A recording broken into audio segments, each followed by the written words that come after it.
Welcome back. Now this is the last section of our virtual spotter training from the National Weather Service in Spokane.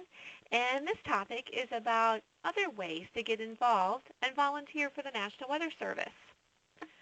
Now if you followed along on this spotter weather training,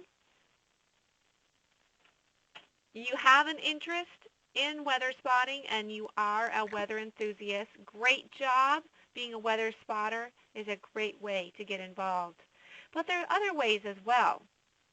We have a group, a network called the Community Collaborative Rain, Hail, and Snow Network. It's nicknamed CocoRoz, and it's a great way if you're interested in taking precipitation measurements.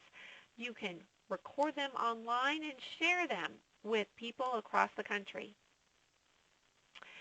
For those people that have weather stations, you can hook them up online and share that weather data with other people as well and join the Citizens Weather Observers Program.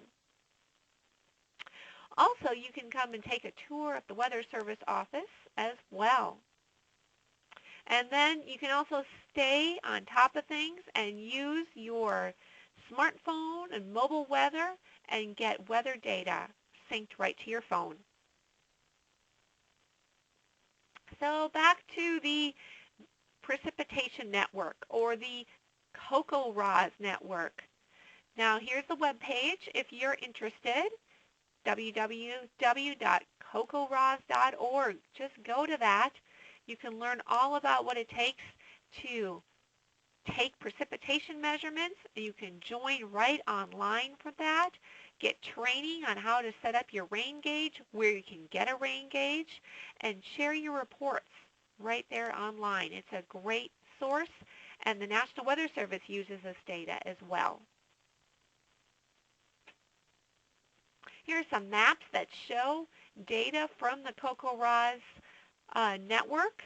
We have quite a few observers across eastern Washington and North Idaho. Currently, we have about 76 in North Idaho and just over 200 in eastern Washington.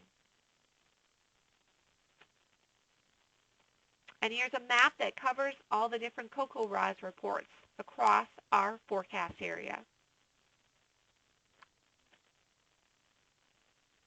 Now other way to stay involved is if you have a weather station and you want to share it online, you can join the Citizen Weather Observers Program, also known as CWOP. Here's a link at wxqa.com. You can go to that page and register online and receive a weather station ID. If you're able to hook up a computer and you have an internet access, you'll be set to go, and you can share your weather data from your location.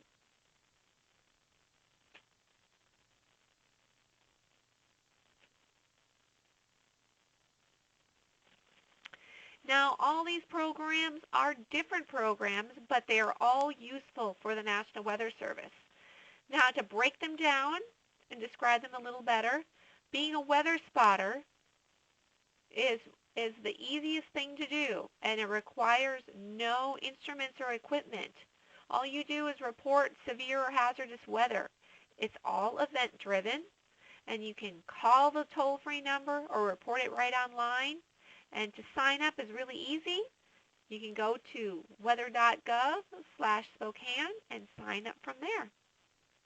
Now, for CocoRoz, it requires some equipment. You will need to get a rain gauge, and you are only reporting precipitation with that.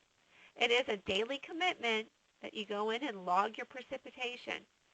But if this is something you enjoy to do, I encourage you to join the network, and you can do that at the CocoRoz page right there listed below.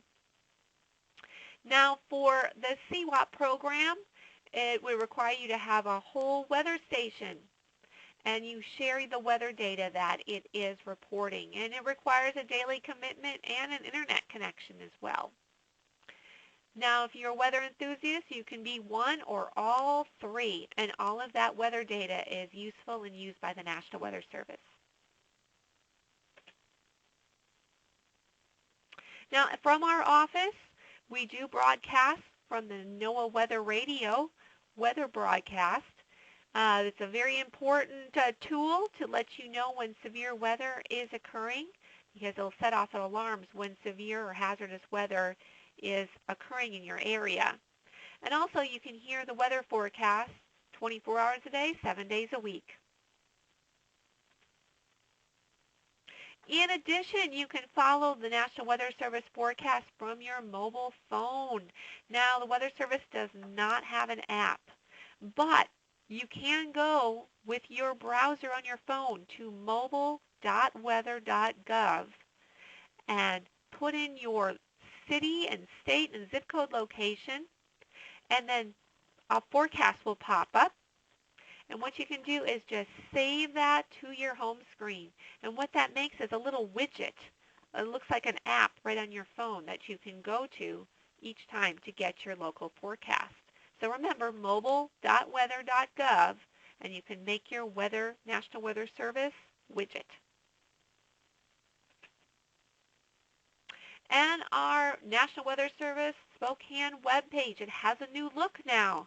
And it's really exciting. It has lots of new information that's right up front that you can get weather data from climate data to river data to forecast data and current conditions.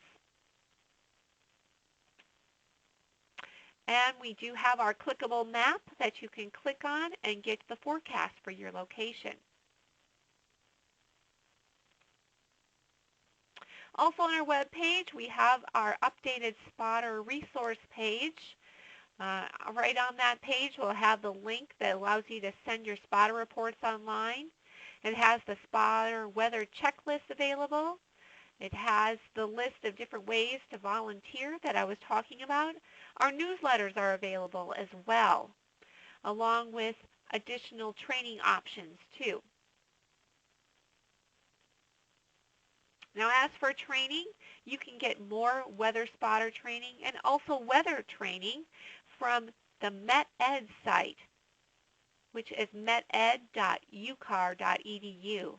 It has hundreds of free modules that you can learn things about weather, and I know I use them myself. Some of the topics include some spotter basics, more convective basics on being a weather spotter. Now, congratulations.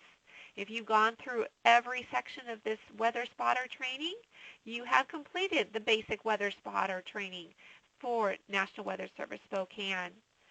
So I encourage you to email us back at nws.spokane@noaa.gov and let us know you completed your training, and we can send you one of these certificates of achievement. And that concludes our virtual spotter training session. Please remember to send in your reports. And there's our toll-free line. And there is our email address so you can let us know when you completed your training. Thanks a lot and happy spotting.